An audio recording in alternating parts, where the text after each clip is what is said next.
Assalamualaikum warahmatullahi wabarakatuh. Perkenalkan, nama saya Anis Hafidah, NIM saya 125100041, mata kuliah yaitu tafsir.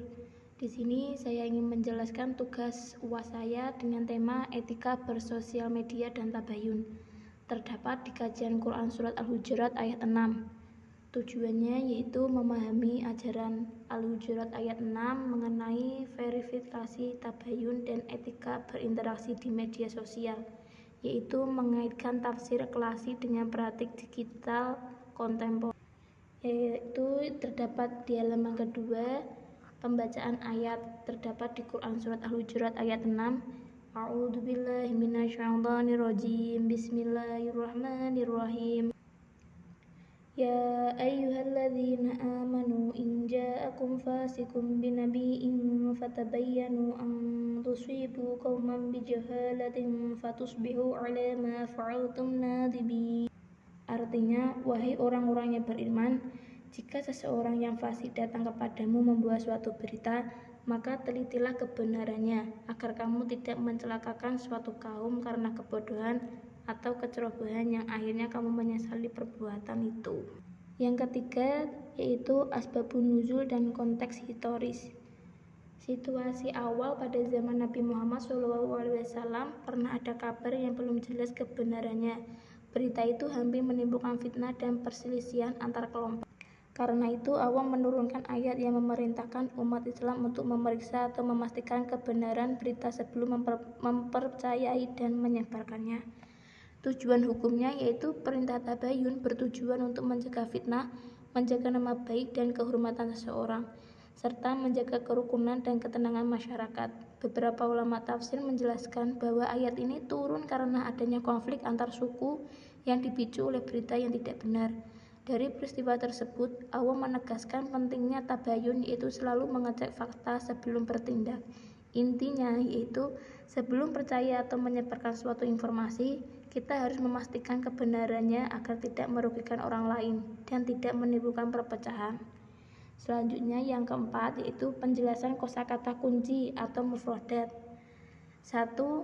Fatabayyanu, artinya periksa atau pastikan dulu kebenaran suatu berita sebelum percaya atau menyebarkannya. Jadi, kita tidak boleh langsung percaya pada informasi yang diterima. Yang kedua yaitu fasik, artinya orang yang suka berbuat dosa atau menyimpang dari ajaran Allah.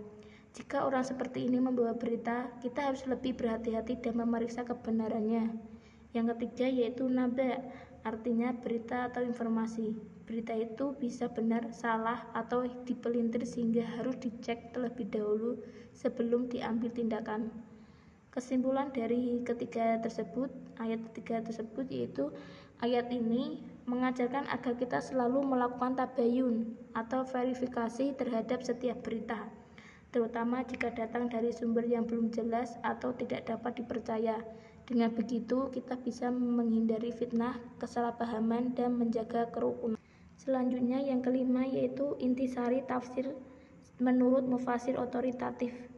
1. Al-Tabari menekankan pentingnya pemeriksaan berita dan memastikan tidak ada fitnah, yaitu mengaitkan ayat dengan tata krama sosial dan hukum pidana adat saat itu. Kedua, Ibnu Katsir menjelaskan praktik tabayun sebagai kewajiban komunitas untuk mencegah penyebaran kebohongan yang merusak kehormatan. Yang ketiga, kontemporer para mufasir modern memperluas prinsip yaitu tabayun berlaku pada media massa dan platform digital, etika komunikasi publik di era informasi. Selanjutnya yang keenam, kontekstualisasi yaitu relevansi dengan media sosial. Quran Surat Al-Hujurat ayat 6 mengajarkan prosedur verifikasi yang dapat diterapkan pada menerima pesan viral atau unggahan bermuatan tuduhan. Prinsip inti yaitu jangan langsung share, periksa sumber, motif, dan bukti. Dengan cara 1, periksa asal pesan dan kredibilitas pengirim. Kedua, bandingkan dengan sumber resmi atau saksi independen. Ketiga, hindari penyebaran sebelum ada bukti kuat, lindungi martabat pihak yang terkait. Yang ketujuh yaitu contoh kasus nyata. Kasusnya yaitu pesan berantai menuduh seseorang melakukan tindakan kriminal tanpa bukti. Dampaknya yaitu reputasi hancur, keluarga tertekan, potensi konflik publik. Langkah tabayun disarankan yaitu 1. Hubungi sumber primer atau pihak terkait. 2. Periksa bukti dengan cara cek tanggal, lokasi, foto atau video asli. Yang ketiga itu dengan cara cari konfirmasi dari instansi resmi atau saksi. Dan selanjutnya yang ke-8 yaitu praktik etis di media sosial atau paduan singkat. 1. Verifikasi sumber dengan cara periksa akun historis unggahan dan kredibilitas sebelum mempercayai. 2. Konfirmasi fakta, yaitu cari sumber independen dan artefak digital atau metadata timestamp. 3. Hormati martabat, jangan menyebarkan informasi yang merendahkan tanpa bukti kuat. Yang keempat yaitu bertanggung jawab, jika terbukti salah, berikan koreksi publik dengan jelas. Yang kesembilan yaitu kesimpulan dan refleksi. Quran Surat Al-Hujurat ayat 6 menempatkan tabayun sebagai prinsip etis dan sosial, yaitu verifikasi, lindungi kehormatan, dan jaga keharmonisan komunitas. Dalam era digital, prinsip ini menjadi pedoman praktis untuk etika bersosial media. Pesan utama dari Quran Surat Al-Hujurat ayat 6 yaitu kecepatan menyebar bukan alasan mengabaikan kebenaran. Tabayun adalah tanggung jawab moral setiap muslim dan warga digital.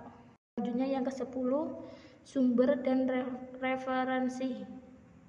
Saya ambil dari 1. Tafsir At-Tabari dari kitab Jami' al-Bayan an Ta'wil Al-Quran.